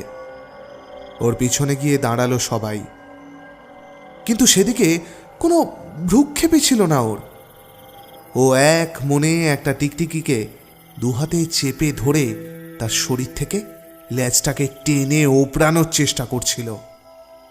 মনোজিৎ চেঁচিয়ে উঠল, কলি কলি ছাড় ওটাকে, ছাড় মা, ওটাকে ছাড়। টিকটিকিটা ওর হাতের মধ্যে যেন ভীষণ রকম ছটফট করছিল। ওই 3 বছরের মেয়েটার মধ্যে এত শক্তি এলো কি করে কে জানে। মনোজিৎ, মনোহর আর মধুময় ঝুঁকে পড়ল ওর ওপর। 3 জন মিলে আপ্রাণ চেষ্টা করেও ওর হাত থেকে টিকটিকিটাকে ছাড়াতে পারছিল না। একসময় কলি টেনে ছিঁড়ে ফেলল টিকটিকিটার ল্যাজটা। যন্ত্রণায় টিকটিকিটা বেঁকে গেল। কলি একদিকে টিকটিকিটাকে আর অন্যদিকে ওর ল্যাজটাকে ফেলে উঠে দাঁড়ালো। মুখে যেন জয়ের হাসি। ঘরের প্রতিটা মানুষ যেন কয়েক হাজার ভোল্টের শক খেয়েছে মনে হলো। টিকটিকিটাকে দুভাগে ছিঁড়ে ফেলার পর কলির মুখের মধ্যে ফুটে উঠল এক অদ্ভুত কুটিলতা। ওর মধ্যে ভয়, দুঃখ, অনুশোচনার কোনো চিহ্ন মাত্র ছিল না। গর্বের সঙ্গে এগিয়ে এলো, সেটে দাঁড়ালো মায়ের সঙ্গে। মনোভাবটা এমন যেন বিরাট কিছু একটা করে এসছে। মনোজিৎ টানতে টানতে মেয়েকে নিয়ে গেল হাত ধোয়াতে। এরপর আর সারা রাত কারোর ঘুম এলো না। আরতি ছেলেকে কোলের মধ্যে নিয়ে চুপটি করে বসেছিল। কেয়াও 2 মেয়েকে কাছছাড়া করেনি। সীমা অনর্গল কেঁদে যাচ্ছিল, আর মনোজিৎ ভয়ে আতঙ্কে অপরাধীর মতো বসেছিল। চণ্ডালের বলা কথাগুলো রূপ নিতে শুরু করে দিয়েছিল। কলি মায়ের কোলে মাথা রেখে নিশ্চিন্তে ঘুমিয়ে পড়েছিল। সেই সন্ধ্যের পর থেকেই সবাই মালতীর ঘরেতেই ছিল। অতগুলো মানুষ ঘরেতে ছিল বটে, কিন্তু অদ্ভুত এক নিস্তব্ধতা যেন ছড়িয়েছিল সেখানে। একসময় নিস্তব্ধতা ভেঙে মনোজিৎ বলে উঠল, কাল একবার চণ্ডালের কাছে আমি যেতে চাই, কলির জন্য লাল সুতোটা নিয়ে আসব। যে ভয়ের রংটা ধীরে ধীরে ফিকে হয়ে আসছিল সেটা আবার জাঁকিয়ে বসল। ঠিক হলো, পরের দিন মনোজিৎকে নিয়ে মধুময় যাবে চণ্ডালের কাছে। সবার মনের মধ্যে মনোজিৎকে চণ্ডালের সাহায্য করা নিয়ে বেশ একটা সংশয় ছিল। মধুময় শুনেছে যে অঘরী তান্ত্রিকরা একবার যার উপর রেগে যায় তার দিকে আর ফিরেও তাকায় না। পরের দিন শ্মশানে গিয়ে চণ্ডালের দেখাই পেল না ওরা। মনোজিৎ আর মধুময় ফিরে এলো খালি হাতে। বাড়ির প্রত্যেকে অস্থির হয়ে পড়ল এটা জেনে যে চণ্ডালকে এখন 7 দিন পাওয়া যাবে না। তন্ত্র সাধনার উদ্দেশ্যে কোনো একটা বিশেষ কাজে 7 দিনের জন্য তাকে কোথায় যেতে হয়েছে। সে ফিরে এলে তবেই কিছু একটা সুরাহা হবে। অপেক্ষা করা আর কলিকে চোখে চোখে রাখা ছাড়া আর কিছু করণীয় ছিল না ওদের। কিন্তু চোখে চোখে রেখেও সত্যিই কি কোনো লাভ হবে? যতক্ষণ অবধি না চণ্ডাল আসছে ততক্ষণের জন্য বেশ কিছু ব্যবস্থা নেওয়া হলো বাড়িতে। আরতিকে ছেলে সমেত পাঠিয়ে দেওয়া হলো 3 তলাতে, যাতে কলির দ্বারা বাচ্চাটার কোনো রকম ক্ষতি না হতে পারে। 3 তলাতে 2টো বেডরুম ছাড়াও ঠাকুর ঘর আর 2টো ঘেরা বারান্দা ছিল। পেছন দিকের বারান্দায় অনেক রকম দেশ বিদেশের পাখি পুষেছিলেন মালতী। সকালে 3 তলায় উঠে পূজা আচ্চা সেরে পাখিদের নিয়ে বেশ কিছুটা সময় কাটান মালতী। 1 তলাটা ছেড়ে দেওয়া হলো কেয়া, মলি আর তুলির জন্য। 1 তলাতে বিশাল আকার ড্রয়িং রুম ছাড়াও ডাইনিং রুম, 2টো বেডরুম। বেডরুমগুলোর সঙ্গে লাগোয়া টানা দালান, একটা স্টোর রুম আর 2টো মাঝারি মাপের ঘর ছিল, যাতে বাড়িতে আসা মানুষগুলো একটু শোয়া বসা বা বিশ্রাম করতে পারে। 2টো বেডরুমের একটাতে কেয়া 2 মেয়ে মলি আর তুলিকে নিয়ে থাকতে শুরু করলো। অন্য বেডরুমটা মালতীকে দেওয়া হলো। দোতলার নিজের ঘরটা থেকে প্রথমে আসতে চাননি মালতী, কিন্তু চণ্ডালের কথা অনুযায়ী কলি সময়ের সাথে সাথে আরও হিংস্র হতে থাকবে। সেই জন্যই মালতীকে দোতলায় রাখতে চাননি ছেলেরা। দোতলাটা বরাদ্দ হয়েছিল সীমা আর কলির জন্য। যে ঘরটায় সীমাকে আর কলিকে রাখা হলো সেটা মাঝের ঘর। তার দুপাশে 2টো ঘরকে দখল করল মনোহর, মনোজিৎ আর মধুময়। এই 3টে ঘর ছাড়াও দোতলায় আর একটা ঘর ছিল, যেটাকে অফিস ঘর বলা হতো। বড় একখানা টেবিলের সঙ্গে 8খানা চেয়ার ছিল। দেয়াল জুড়ে কাচের আলমারি। অনেক সময় রাত অবধি কাজ করতে হলে 3 ভাই এই ঘরটাকেই বেছে নিত। তাই এর নাম হয়েছিল অফিস ঘর। অনিরুদ্ধ কর্মকার বেঁচে থাকাকালীন এই ঘরটিই ছিল তার লাইব্রেরি। কাচের দেয়াল আলমারিগুলোয় ঠাসা দামি দামি বই, দোতলার প্রতিটা ঘরের সঙ্গে লাগোয়া বারান্দা। মনোহর, মনোজিৎ আর মধুময় কলির আশেপাশে থাকবে বলেই নিজেদের জন্য বেছে নিয়েছিল দোতলাটা। ব্যবস্থাটা করার পর সকলেই বেশ স্বস্তি বোধ করেছিল। প্রথম দুদিন বেশ চোখে চোখেই রাখা হয়েছিল কলিকে, কিন্তু তৃতীয় দিন সাত সকালে হঠাৎ দুধ খেতে গিয়ে আরতির ছেলে সোনাইয়ের শ্বাসনালীতে আটকে গেল দুধ। আরতির তুমুল চিৎকারে বাড়ির সবাই দৌড়ল তিনতলায়। সবার সাথে কলিও গিয়ে পৌঁছল। সোনাইয়ের কাস্তে কাস্তে যেন চোখ ঠেলে বেরিয়ে আসছিল। বাড়ির প্রতিটা মানুষ দিশেহারা। কয়েকদিনের ছোট বাচ্চা, তাই তিন ভাইয়ের কেউই ভালো ধরতে পারে না। কেয়া আরতির হাত থেকে সোনাইকে নিয়ে পিঠে সবে চাপড়াতে শুরু করেই ভয়ে থেমে গেল। হঠাৎ চোখ উল্টে গেল বাচ্চাটার। চিৎকার করে উঠল আরতি। বাচ্চাটাকে কোলে নিয়ে কেয়া হতভম্বের মতো দাঁড়িয়ে রইল। ভেতরের কাঁপুনিটাকে বেশ ভালোভাবেই অনুভব করতে পারছিল সে। বাড়ির সবাই উঠে এসেছিল তিনতলায়, শুধু মালতী ছাড়া। বয়স হয়েছে বলে সিঁড়ি ভাঙতে তার বেশ সময় লাগে। কোনো মতে তিনতলায় উঠে এসে ঘরে ঢুকেই তিনি অবস্থা দেখে থতমত খেয়ে গেলেন। অবস্থার গভীরতা বুঝতে পেরে আর 1 মিনিটও দেরি না করে কেয়ার হাত থেকে সোনাইকে এক প্রকার ছিনিয়ে নিলেন তিনি। তারপর কাঁধের ওপর ফেলে হাত দিয়ে অদ্ভুতভাবে পিঠটাকে ডলতে শুরু করলেন। মিনিট খানেক পরেই সোনাই মালতীর কাঁধের ওপর হড়হড় করে খানিকটা দুধ তুলে দিল। তাও মালতী ডলে চলল ওর পিঠটা। ধীরে ধীরে চোখ খুলল সোনাই। বাড়ির সবাই হাঁপ ছেড়ে বাঁচল।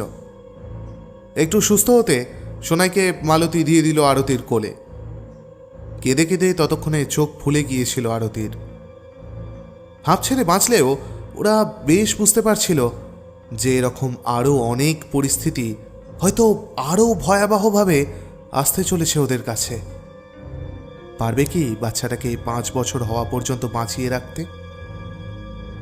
এই প্রশ্নটা মুখে কেউ না বললেও সবার মনের মধ্যেই এই একটাই কথা চলছিল। এইরকম একটা পরিস্থিতির পর সবাই মানসিকভাবে বিধ্বস্ত হয়ে পড়েছিল। মালতীও এতগুলো সিঁড়ি উঠে এসে তারপর এইরকম একটা অবস্থার সম্মুখীন হওয়ার পর বেশ ক্লান্ত বোধ করছিল। আরতির ঘরেই সবাই বসল। কিছুক্ষণের মধ্যে কলিকে হঠাৎ ঘরের কোথাও দেখতে না পেয়ে সীমা সজাগ হয়ে উঠল। ভালো করে চারিদিকে তাকিয়ে দেখল মলি বা তুলিকেও দেখতে পাওয়া যাচ্ছে না। কিন্তু আরতির চিৎকার শুনে যখন সবাই আসছিল তখন কলির সাথে সাথে মলি আর তুলিকেও সে তিনতলায় দেখেছিল। সীমাকে উসখুস করতে দেখে মনোজিৎ কিছু একটা আন্দাজ করল। সঙ্গে সঙ্গে ওর সজাগ মন কলিকে ঘরেতে দেখতে না পেয়ে একটা অঘটনের ইঙ্গিত দিল। উত্তেজনা সামলাতে না পেরে চেঁচালো মনোজিৎ, সীমা, কলি কোথায়? ততক্ষণে সীমা উত্তেজনায় উঠে দাঁড়িয়েছে। জানি না, মলি আর তুলিকেও দেখতে পাচ্ছি না। একটা বিপদ কাটার পর 1টা ঘন্টাও কাটেনি এখনো। এর মধ্যে কি দরজায় এসে দাঁড়িয়েছে নতুন বিপদ? হঠাৎ পেছন দিকে ঘেরা বারান্দা থেকে ভেসে এলো একটা হাসির আওয়াজ। সময় নষ্ট না করে সবাই দৌড়ল সেদিকে। বারান্দায় পা রেখেই আঁতকে উঠল সবাই। পাখির ছোট বড় বিভিন্ন খাঁচাগুলোর মধ্যে থেকে একটা ছোট্ট সুন্দর হলুদ পাখিকে বার করে কলি ধরে আছে তার বাঁ হাত দিয়ে। ডান হাতে একটা ছুরি। কে আর সীমার রান্নাঘরের ছুরিটাকে চিনে নিতে অসুবিধা হলো না। তার মানে ওরা যখন সবাই সোনাইকে নিয়ে ব্যস্ত ছিল সেই ফাঁকে কলি গিয়ে রান্নাঘর থেকে রান্নার মাসির চোখকে ফাঁকি দিয়ে ছুরিটা নিয়ে এসছিল। কলি এগিয়ে গেল একটা টুলের দিকে। হলুদ সুন্দর পাখিটাকে চেপে ধরল ওই টুলে। প্রাণপণে চেঁচিয়ে উঠল মনোহর, কলি, পাখিটাকে ছাড়, আমি কিন্তু খুব বকবো। কলি একবার তাকালো মনোহরের দিকে, মুখে কুটিল হাসি। মনোজিতের গলা থেকে কোনো শব্দ বেরোলো না। হাঁ করে শুধু তাকিয়ে থাকলো মেয়ের দিকে। মধুময় এগিয়ে গেল, কিন্তু অদ্ভুত তৎপরতায় কলি নিজের ছুরি সমেত ডান হাতটা শূন্যে উঠিয়ে টেবিলে চেপে ধরা পাখিটার গলার ওপর এক কোপ বসালো। ফিনকি দিয়ে বেরিয়ে এলো রক্ত। একটা 3 বছরের বাচ্চার শরীরে এত শক্তি থাকে? এ শক্তি এলো কোথা থেকে? কি তার উৎস? ওই ছোট ছোট হাতগুলো দিয়ে সে করছে কিভাবে এরকম ভয়ানক কাজগুলো? আসলে আমাদের চিন্তা ভাবনা যেখানে শেষ হয়, সেখান থেকেই শুরু হয় অন্য এক দুনিয়া। মধুময় আর এগোতে পারল না, দাঁড়িয়ে পড়ল। মালতী চিৎকার করে কেঁদে উঠল। এই পোষা পাখিগুলো যে তার প্রাণের থেকেও প্রিয়। খিলখিল করে হেসে উঠল কলি। হঠাৎ কে আর চোখে পড়ল একটু দূরে দাঁড়ানো মলি আর তুলির দিকে। অবাক চোখে চেয়ে দেখল কেয়া যে ঠিক কলির মতো করে হাসছে মলি আর তুলিও। রক্তে মাখামাখি হয়ে পড়েছিল পাখিটার শরীর, এখনো যেন একটু একটু কাঁপছে সেটা। সেই দিকে তাকিয়ে আছে হাসি হাসি মুখ করে মলি আর তুলি। বুকটা কেঁপে উঠল ওর। হঠাৎ তুলি দাঁড়িয়ে গেল কলির কাছে, মেঝে থেকে তুলে নিল মুন্ডবিহীন পাখিটার শরীরটা, তারপর নিয়ে এলো মায়ের কাছে। দেখো মা, কিরকম গলগল করে রক্ত বেরোচ্ছে। দেখেছো? খিলখিল করে হেসে উঠল তুলি। ওর সাথে সাথে হেসে উঠল মলি আর কলি। স্তব্ধ হয়ে দাঁড়িয়ে রইল বাড়ির সবাই। ততক্ষণ মলি গিয়ে বসে আছে মেঝেতে, পড়ে থাকা মুন্ডুটার কাছে। আস্তে আস্তে রক্তমাখা মুন্ডটা তুলে নিল নিজের হাতে। অদ্ভুত এক ভয়াবহ দৃশ্য সবার চোখের সামনে। মালতী কান্না ভুলে গিয়ে তাকিয়েছিল ওদের দিকে। কলি রক্তমাখা ছুরিটা হাতে নিয়ে দাঁড়িয়েছিল এক ধারে। তুলি মুন্ডবিহীন পাখিটার শরীরটা নিয়ে দাঁড়িয়েছিল আরেক ধারে। আর মাঝখানে মেঝেতে বসে পাখির মুন্ডটা নিয়ে হাসি মুখে খেলে চলেছিল মলি। তিনজনের মুখেই যেন একটা পরিতৃপ্তির হাসি। বিস্ফারিত চোখে বাড়ির প্রতিটা মানুষ হতবম্বের মতো দাঁড়িয়েছিল। মধুময় এগিয়ে গিয়ে কলির হাত থেকে ছুরিটা টেনে নিল। কটমট করে তাকালো কলি। ছুরিটা নিয়ে মধুময় দিল কেয়ার হাতে। তারপর কলিকে টেনে এনে দিল মনোজিতের কাছে। মেজদা, ওর হাতের রক্তটা ধুইয়ে দে। ওই ঘেরা বারান্দার একটা কোণে একটা কল আছে। পাখিদের খাঁচাগুলো পরিষ্কার করার জন্য বানানো হয়েছিল কলটা। মনোজিৎ কোনো কথা না বলে কলিকে নিয়ে সেদিকে এগিয়ে গেল। মধুময় মলি আর তুলির হাত থেকেও পাখিটার শরীরের অংশগুলো নিয়ে টুলের ওপর রাখল। কেয়াও মলি আর তুলিকে নিয়ে এগোলো কলের দিকে। সবকিছু হয়ে গেলে সবাই এসে বসলো আরতির ঘরে। ক্লান্ত অবসন্ন শরীরগুলোকে নিয়ে এখনই নিচে যাওয়া কারোর পক্ষেই সম্ভব ছিল না। শুধু মালতী ছিল না ঘরে। মাকে দেখতে না পেয়ে মধুময় ঘর থেকে বেরোতেই খানিকটা দূরে ঠাকুর ঘরের দরজা দিয়ে দেখতে পেল মালতীকে। এক মনে ঠাকুরের সিংহাসনের পাশে হাত জোড় করে বসে আছেন তিনি। হঠাৎ ঘর থেকে চিৎকার শুনে ঘরে ঢুকতেই দেখতে পেল মনোহর গলার স্বর সপ্তমী তুলে চেঁচাচ্ছে। সব তোর জন্য হয়েছে, বুঝলি? সেদিন যদি তুই চণ্ডালের সাথে ওইভাবে তর্ক না করতিস, তাহলে আজ কলির গলায় লাল সুতোটা থাকতো। মনোহরের কথার উত্তরে মনোজিত চেঁচিয়ে উঠল, ও, এখন সব আমার দোষ। মলি আর তুলির মধ্যে তুমি কোনো হিংস্রতা দেখতে পাওনি, তাই না? হ্যাঁ, দেখতে পেয়েছি, কিন্তু সেটা কলির তুলনায় অনেক কম। আজ শুধু তোর জন্য বাচ্চা মেয়েটার কি অবস্থাই না হয়েছে, সেই বিশ্বাস করলি শুধু শুধু এক গাদা যুক্তি তর্ক দিলি। দে এখন তোর যুক্তি তর্ক, বল কি বলার আছে। মধুময় এগিয়ে গিয়ে মনোহরের হাতটা চেপে ধরল। বর্দা বর্দা বর্দা বর্দা, শান্ত হও। দেখো, এখন আর এসব ভেবে কোনো লাভ নেই। এখন চণ্ডাল আসা অবধি আমাদের যেভাবে হোক এই সমস্যাগুলোর থেকে পরিত্রাণ পেতে হবে। মনোহর শান্ত হলো একটু। মনোজিতও একধারে চুপ করে বসেছিল। মধুময় এগিয়ে গেল মনোজিতের দিকে। মেজদা, এই মেজদা, তুই ভাবিস না বেশি, দেখবি সব ঠিক হয়ে যাবে। নিজেকে ততক্ষণে খানিকটা শান্ত করে ফেলেছিল মনোহর। বলল, চণ্ডাল বারে বারে মানা করেছিল যে ছাইটা যেন আরতি ছাড়া অন্য কোনো মেয়ের স্পর্শে না আসে। নিশ্চয়ই এটা অন্য কোনো মেয়ের জন্য ক্ষতি করে, এটা তোর বোঝা উচিত ছিল। ছোট্ট মেয়েটার কথা ভেবে না হয় তর্ক না করে চুপ করে থাকতিস। ঠিকই বলেছ তুমি বর্তা, আমারই বোঝা উচিত ছিল। আজ তো হাতে নাতে প্রমাণ পাচ্ছি। নিজেকে যে মনে মনে কতবার দোষারোপ করছি তা তুমি যদি জানতে। মনোজিতের কথা শেষ হতে না হতে মনোহর উঠে গেল ওর কাছে, কাঁধে হাত রাখল। নে উঠে পড় দেখি, আর বসে বসে নিজেকে দোষ দিতে হবে না। হঠাৎ মধুময়ের খেয়াল হলো যে দুই বৌদির কেউই ঘরে নেই। আরও অবাক হলো দেখে যে আরতিও ঘরে নেই। যখন ঘরের মধ্যে চেঁচামেচি করছিল মনোহর, তখন বোধহয় তিনজনই বেরিয়ে গেছে ঘর থেকে। কিন্তু গেল কোথায়?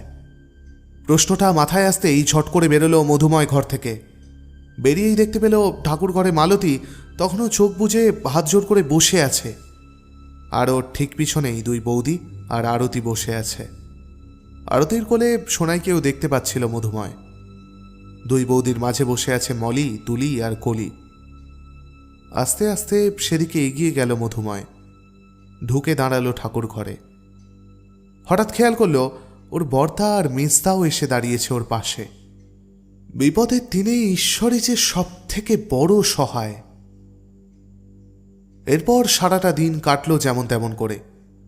আর 3টে দিন কাটাতে পারলেই চণ্ডালের দেখা পাওয়া যাবে। এই 3-4 দিন আর অফিস না গিয়ে বাড়ির অফিস ঘরটা থেকে কাজ সামলানোর সিদ্ধান্তই নেওয়া হয়েছিল। পরের দিনটা কাটলো শান্তিপূর্ণভাবে, কিন্তু রাতের দিকে হঠাৎ দৌড়ে এলো কেয়া দোতলায়। মনোহর আর মনোজিৎ অফিস ঘরটাতেই ছিল। মধুময় ছেলের কাছে বসেছিল। অমন দৌড়তে দৌড়তে বড় বৌদিকে অফিস ঘরের দিকে যেতে দেখে সোনাইকে আরতির কোলে দিয়ে সেও দৌড়লো অফিস ঘরের দিকে। কেয়াকে ওভাবে অফিস ঘরে ঢুকতে দেখে ভয়ে চেঁচিয়ে উঠল মনোহর। কি হলো? একবার নিচে চলো। কেন? প্রশ্ন না করে নিচে চলো। আর কোনো রকম প্রশ্ন না করে মনোহর, মনোজিৎ আর মধুময় দুতার করে নিচে নামল। ওদের ওভাবে সিঁড়ি দিয়ে দৌড়তে দেখে আরতিও খানিকটা ভয়ে সিটিয়ে গিয়েছিল। তাও ছেলে নিয়ে নামলো ধীরে ধীরে। নিচে একতলায় কেয়ার ঘরের বাইরে শুকনো মুখে দাঁড়িয়েছিল মালতী। ওদের সবার সঙ্গে সেও ঘরে ঢুকল। খাটে মলি আর তুলি বসেছিল। কেমন একটা বেপরোয়া ভাব ওদের মধ্যে। কেয়া এগিয়ে গিয়ে মলির গলায় পরানো লাল সুতোটা তুলে ধরল। কোথায় সেই লাল রং? সুতোটার লাল রংটা বদলে গিয়ে বেশ কালচে হয়ে গেছে। 1-8টা দিনের মধ্যেই ওটা পুরোপুরি কালো হয়ে যাবে। কিন্তু তখনও যদি চণ্ডাল এসে না পৌঁছয়? কথাটা বোধহয় সবার মাথার মধ্যেই একবার পাক খেল। তুলির লাল সুতোটারও একই অবস্থা।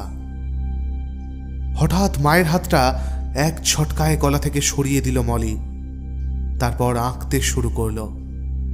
ওর আঁকার দিকে চোখ যেতেই চমকে উঠল সবাই। পুরো পাতা জুড়ে দাউ দাউ করে চলছে একটা চিতা। কিছু না বলে সবাই বেরিয়ে এলো ঘর থেকে। অঘরী তান্ত্রিকেরা অনেক সময় সাধনার জন্য বিভিন্ন জায়গায় যায়। যতক্ষণ না সাধনা পূর্ণ হয় ততক্ষণ তারা সেই জায়গা ছেড়ে নড়ে না। যদিও শ্মশানে গিয়ে মধুময় আর মনোজিৎ জানতে পেরেছিল যে 7 দিন পর চণ্ডাল ফিরে আসবে, কিন্তু যদি বেশি দিন লেগে যায়, যেভাবে পরিস্থিতি আয়ত্তের বাইরে যাচ্ছে, পরিণাম যে ভয়াবহ হতে যাচ্ছে তাতে কোনো সন্দেহ নেই। এখন রাতগুলো দুশ্চিন্তার মধ্যেই কাটে সবার। শ্মশান থেকে মধুময় আর মনোজিতের ফিরে আসার 5ম দিনে যেন ঠাকুর মুখ তুলে তাকালো।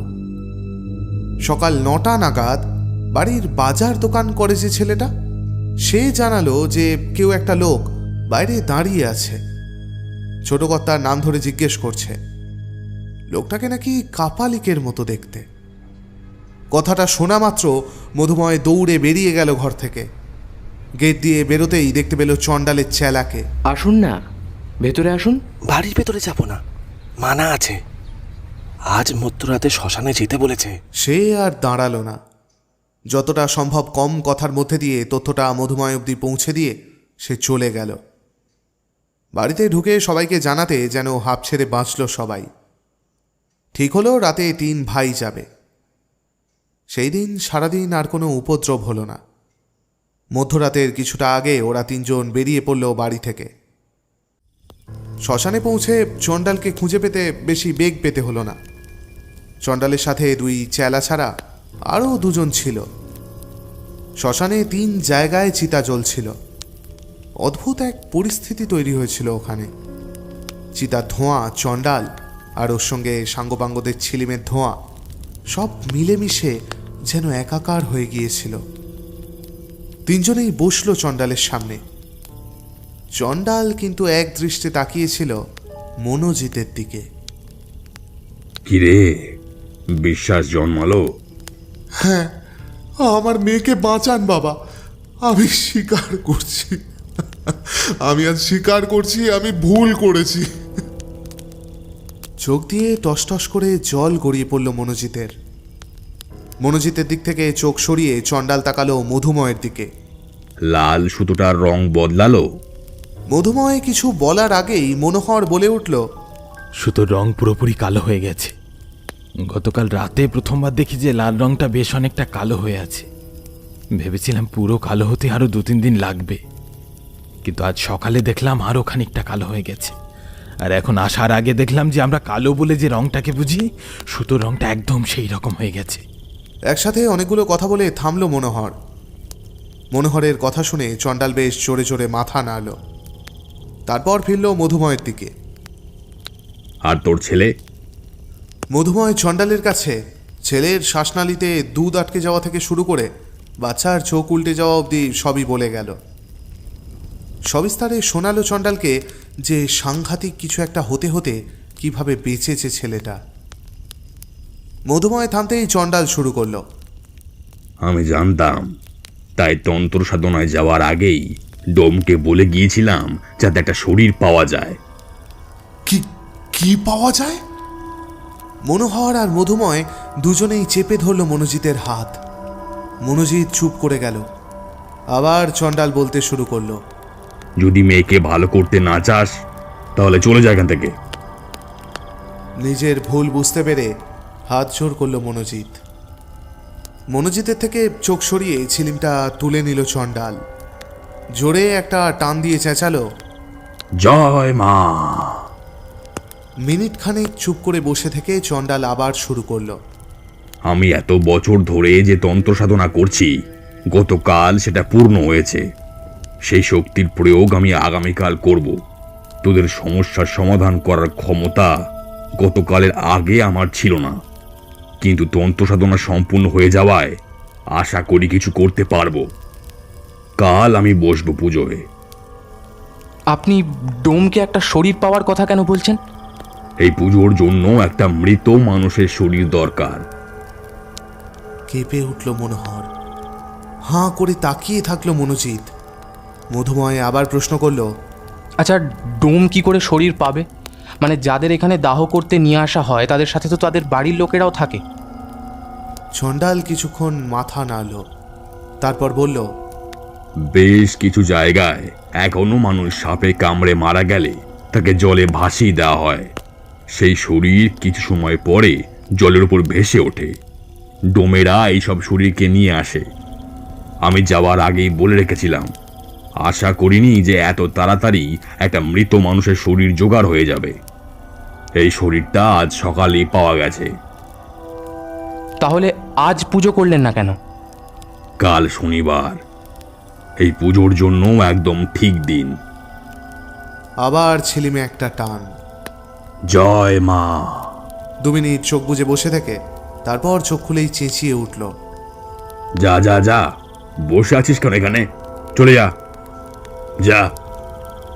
3 জনেই উঠে দাঁড়ালো।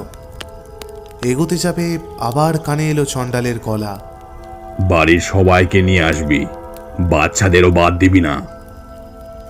মাথা নেড়ে এগিয়ে গেল ওরা। বাড়ি পৌঁছে দেখল বাচ্চারা ছাড়া সবাই জেগে আছে। মালতীর বলাতে আবার মনোহর সবকিছু বলল যা যা বলেছে তান্ত্রিক। প্রচণ্ড ভয় পেয়ে গেলেও মনে মনে সবাই নিজেকে তৈরি করতে লাগলো পরের দিনের জন্য।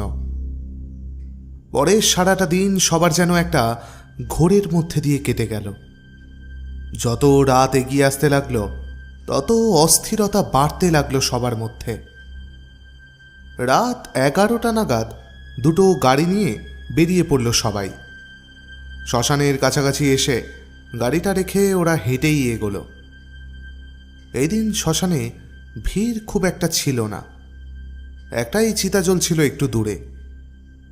কিছুটা এগোতেই ওরা দেখতে পেল চণ্ডালকে। চণ্ডালের সারা গায়ে ছায়ের সাথে সাথে কপালেও কি সব আঁকা। কি ভীষণ ভয়ানক দেখতে লাগছে ওকে। চণ্ডালের সামনে পুজোর সব জিনিস, মাথার খুলি, মদের বোতল। একটু দূরে শোয়ানো আছে একটা মৃত মানুষের শরীর। শরীরটা বেশ ফোলা ফোলা, বোধহয় জলে থাকার কারণে। গোটা শরীরটা জুড়ে যেন কালশিটে পড়ে গেছে। কালো না বেগুনি কিছুই বোঝা যাচ্ছে না অন্ধকারে। সাপের কামড়ে মরেছে বলে বোধহয় এরকম হয়ে গেছে শরীরের রংটা। মৃত শরীরটা থেকে একটা গন্ধ আসছিল বই কি, কিন্তু শরীরটার ওপর এক এক জায়গায় কিছু কিছু পদার্থ লাগানো ছিল বলে বোধহয় গন্ধের তীব্রতা অনেকটা কম ছিল। আরতি আগেও দেখেছিল এসব, তাই সে ছেলে কোলে নিয়ে চুপ করে দাঁড়িয়ে রইল। কিন্তু মালতী, কে আর সীমার জন্য এটা ভয়ঙ্কর, অভাবনীয়, অকল্পনীয়। তিনজনেই মনোহর আর মনোজিতের পিছনে দাঁড়িয়ে রইল। মধুময় খানিকটা এগিয়ে গিয়েছিল। মনোহর আর মনোজিৎ শক্ত হাতে ধরেছিল মলি, তুলি আর কলিকে। ওদের দেখে চণ্ডালের দুই চেলা তৎপর হল। চণ্ডাল আজ একটা কথাও বলেনি, চুপ করে চোখ বন্ধ করে বসেছিল সে। দুই চেলা সবাইকে কোথায় কোথায় বসতে হবে বলে দিল। চণ্ডালের বাঁদিক থেকে গোল বানিয়ে বসল মনোহর, কেয়া, সীমা, মলি, তারপর তুলি, কলি, মনোজিৎ, মালতী, সোনাইকে কোলে নিয়ে আরতি, আর সবার শেষে চণ্ডালের ঠিক ডান দিকে মধুময়। গোলের ভেতর ছিল সব তন্ত্র সাধনার জিনিসপত্র আর ওই মৃত মানুষের শরীরটা। সবাই বসা হয়ে গেলে চণ্ডাল মাথার খুলি থেকে খানিকটা সুরা পান করল। দেখে কে আর সীমার ভেতর পর্যন্ত গুলিয়ে উঠল। তারপর ছিলিমে একটা বড় টান দিয়ে জোরে চিৎকার করল সে, জয় মা। কেঁপে ওঠে ওখানে বসা প্রতিটা মানুষ। শুরু হয় মন্ত্রোচ্চারণ। সামনে রাখা মরার খুলির মাথায় বোতল থেকে একটু একটু করে মদ ঢালতে লাগলো। তারপর একটা পাত্র থেকে মাংসর টুকরো নিয়ে গেল সেই মরার খুলিটার কাছে। তারপরেই আবার মদ ঢাললো খুলির ওপর, আবার খাওয়ালো মাংস। অদ্ভুত বিধি। মন্ত্রোচ্চারণ চলতে চলতে হঠাৎ থেমে গেল। মিনিট 2-3 সব চুপচাপ, চোখ বন্ধ করে বসে থাকলো চণ্ডাল। ততক্ষণে ওদিকের চিতা জ্বলা শেষ হয়ে এসছে প্রায়। শ্মশান মোটামুটি ফাঁকা। তারপরই হঠাৎ চিৎকার করে শুরু হলো অন্য এক ধরনের মন্ত্র। প্রচণ্ড গতিতে চণ্ডাল বলে যাচ্ছিল কি সব। ওখানে বসে থাকা কর্মকার বাড়ির কেউই কিছু বুঝতে পারছিল না, শুধু একটা ভয় অনুভব করতে পারছিল। এসবের মধ্যে হঠাৎই ঘটল এক অদ্ভুত ঘটনা। ওখানে বসা প্রতিটা মানুষের যেন দম বন্ধ হয়ে যাওয়ার জোগাড়। নিজের চোখকেও বিশ্বাস করা যাচ্ছিল না। এও কি সম্ভব? ভয়ে আতঙ্কে যেন মনে হচ্ছিল হৃৎপিণ্ডটা জোরে জোরে চলতে চলতে হঠাৎ করে থেমে যাবে। আচমকাই সবার চোখের সামনে মৃত মানুষের শরীরটা সোজাসুজি উঠে বসেছিল। অদ্ভুতভাবে খুলে গেল ওর চোখ, সম্পূর্ণ সাদা সেই চোখ। মনি বলে যেন কোনো বস্তুই নেই সেখানে। ওখানে বসা প্রায় প্রত্যেকের মুখ দিয়ে চিৎকার বেরিয়ে এলো। চণ্ডালের চেলা দুজন বারে বারে হাত তুলে শান্ত থাকতে বলছিল। মালতী, কেয়া, সীমা আর আরতি চারজনেই ততক্ষণে খামচে ধরেছিল তার পাশের জনের হাত। মনোহর, মনোজিৎ আর মধুময় ভয়ে কাবু হয়ে গেলেও তা দেখাতে চায়নি। যদি দেখায় তাহলে বাড়ির বাকিরা নিজেদের ধরে রাখতে পারবে না। হঠাৎ মৃত শরীরটার চোখ দুটো বন্ধ হয়ে গেল। যেমন উঠেছিল তেমনি আবার শুয়ে পড়ল মৃতদেহটা। অবাক দৃষ্টিতে সবাই তাকিয়ে রইল ওদিকে। এসব দেখে প্রত্যেকের হৃদয়গতি যেখানে অস্বাভাবিকভাবে বেড়ে গিয়েছিল, সেখানে মলি, তুলি আর কলির মুখে কোনো ভয়ের চিহ্ন ছিল না। মৃত শরীরটা শুয়ে পড়ার পর মিনিট খানেকের জন্য থেমেছিল মন্ত্রোচ্চারণ। কয়েক মিনিট বিরতির পর আবার তোরের সঙ্গে শুরু হলো মন্ত্রোচ্চারণ। কিছুক্ষণের মধ্যেই মৃত শরীরটা আবার উঠে বসল। আবার খুলে গেল তার দুটো চোখের পাতা। এবার তান্ত্রিক চেলাদের দিকে তাকিয়ে কি যেন ইশারা করল। ওরা অমনি এসে মলি, তুলি আর কলি তিনজনেরই হাতগুলোকে সামনে মাটিতে ছুঁইয়ে রাখল। দেখে মনে হবে যেন তিনটে মেয়ে ইকির মিকির খেলতে বসেছে। অবাক হয়ে বাকিরা তাকিয়েছিল, না জানি এরপরে কি দেখতে হবে। একজন চেলা এসে আরতিকে বলে গেল যেন কোনো রকমভাবে নড়াচড়া না করে। সোনাই আর যেন অচেতনের মতো ঘুমোচ্ছিল মায়ের কোলে। আরতি ভয়ে ভয়ে একবার তাকালো মধুময়ের দিকে। তারপর সে নড়াচড়া বন্ধ করে সোনাইকে নিয়ে চুপচাপ সোজা হয়ে বসে রইল। এদিকে তোরের সাথে মন্ত্রগুলো বেরোচ্ছিল চণ্ডালের মুখ থেকে। মৃত শরীরটা চোখ খুলে একভাবে বসেছিল। কিছুক্ষণের মধ্যেই যেন ধুলোর ঝড় উঠল। অদ্ভুত একটা শাঁসা আওয়াজ হচ্ছিল। মধুময়রা অবাক চোখে দেখল শ্মশানের অন্যান্য জায়গা বেশ শান্ত, সেখানে ঝড়ের চিহ্ন মাত্র নেই। যত ঝড় সব ওদের ঘিরে। কিছুক্ষণ পরই দেখা গেল মলি, তুলি আর কলির হাতে ছাই ভরে আছে। দেখেই মধুময়ের মনে পড়ে গেল সেদিন ঠিক এরকমভাবেই লেগেছিল ছাই ওই তিনটে বাচ্চার হাতে, যখন ওরা ছাই নিয়ে খেলছিল। একটু পরেই তিনটে বাচ্চাকে ঘিরে চলতে শুরু করলো আরও একটা ঝড়। ঠিক ওদের তিনজনকে ঘিরে প্রচণ্ড বেগে গোল হয়ে ঘুরছিল হাওয়া। আস্তে আস্তে ওদের তিনজনের হাত থেকে ছাইগুলো অদ্ভুতভাবে উড়ে গিয়ে মিশে যাচ্ছিল হাওয়ার সঙ্গে। মলি আর তুলির হাত থেকে পুরো ছাইটা উড়ে গেলেও কলির হাতে রয়ে গেছিল কিছুটা ছাই। কিন্তু যতক্ষণ না পুরো ছাইটা উড়ে যাবে ততক্ষণ পর্যন্ত কলি সুরক্ষিত নয়। আবার চণ্ডাল ইশারা করল ওর চেলাদের দিকে। দুজনে এগিয়ে গেল। শ্বাস যেন বন্ধ করে বসে আছে সবাই, চোখের পলক পড়ছে না কারোর। একজন চেলা গিয়ে কলির পেছনে বসে ওর হাত দুটোকে তুলে ধরল। মাথার ওপর দুরন্ত গতিতে ঘুরে চলেছে ছাই সমেত হাওয়া। দ্বিতীয় চেলাটি গিয়ে বসলো মৃত মানুষটার শরীরের পিছনে, আর তারপর তুলে ধরল তার দুটো হাত। কলির পিছনে বসা চেলাটা কলির হাত দুটো রেখে দিল মৃত মানুষটার হাতের ওপর। ওপরের হাওয়ার গতি যেন আরও বেড়ে গেল। হাওয়ার আওয়াজটা যেন গর্জনের মতো শোনাচ্ছিল। আস্তে আস্তে কলির হাত থেকে বাকি ছাইটাও উড়ে যেতে লাগলো। তিনজনের মাথার ওপর থেকে ছাইটা সরে গেল। হঠাৎ চোখ দুটো বন্ধ হয়ে গেল মৃত শরীরটার, আর তারপর যেমন উঠে বসেছিল তেমনই আবার শুয়ে পড়ল ওই মৃত মানুষের শরীরটা। মলি, তুলি, কলিও বসে থাকতে পারল না, আর ঢলে পড়ল একদিকে। চণ্ডালের চেলা দুজন বারবার কোনো রকম আওয়াজ করতে বারণ করে দিয়েছিল বলে কেয়া আর সীমা মেয়েদেরকে ওইভাবে ঢলে পড়তে দেখেও মুখের ওপর হাত রেখে চিৎকারটাকে চেপে নিয়েছিল। মলি, তুলি আর কলির মাথার ওপর থেকে ওই দুরন্ত হাওয়াটা এগিয়ে গেল আরতির দিকে।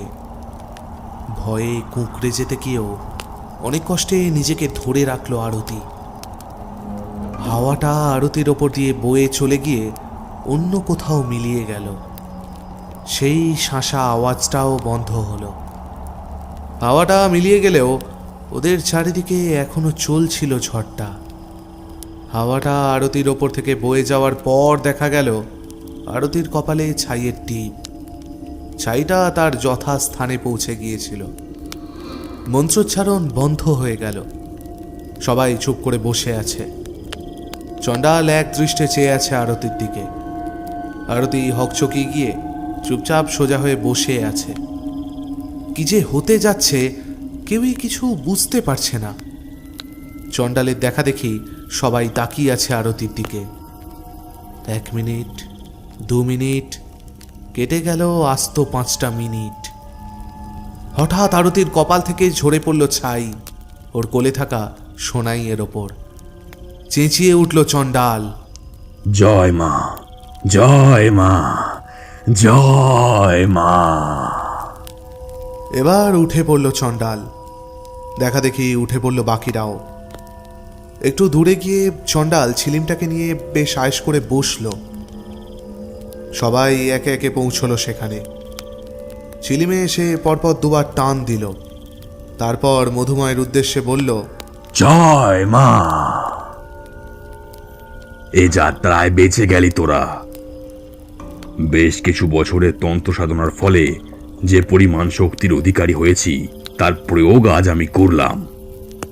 ওই মৃত মানুষটার শরীরটাকে ওখানে রেখে ওর আত্মাকে ডেকে আনলাম।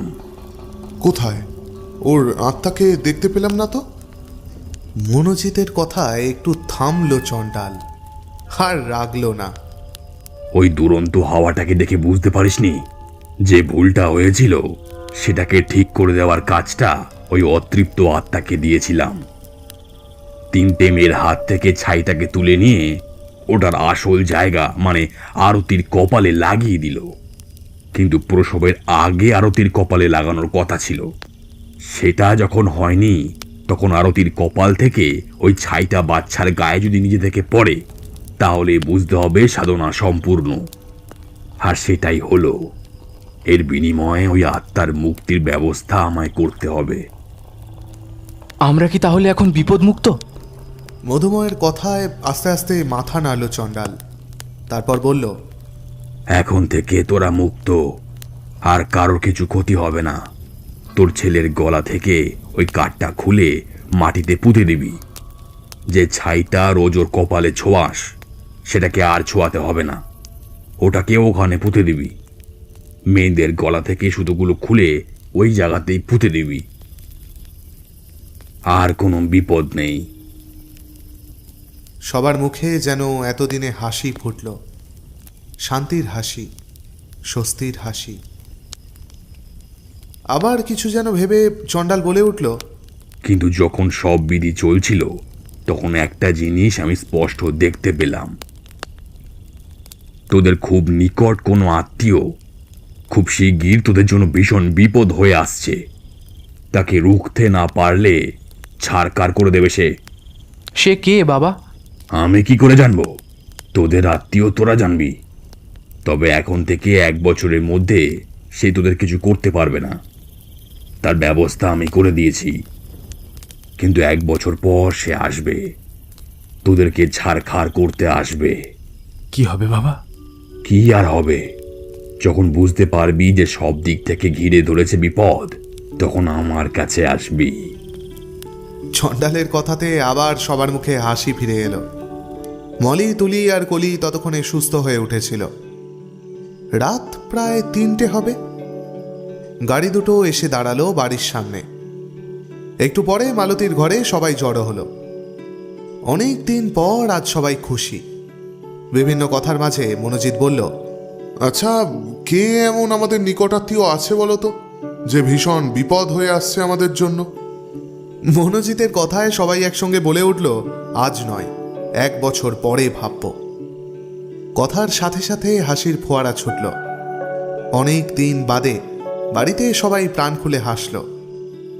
ধীরে ধীরে দেখা যাচ্ছিল পূবের আকাশটা ফর্সা হচ্ছে। নতুন দিনের সূচনা হলো।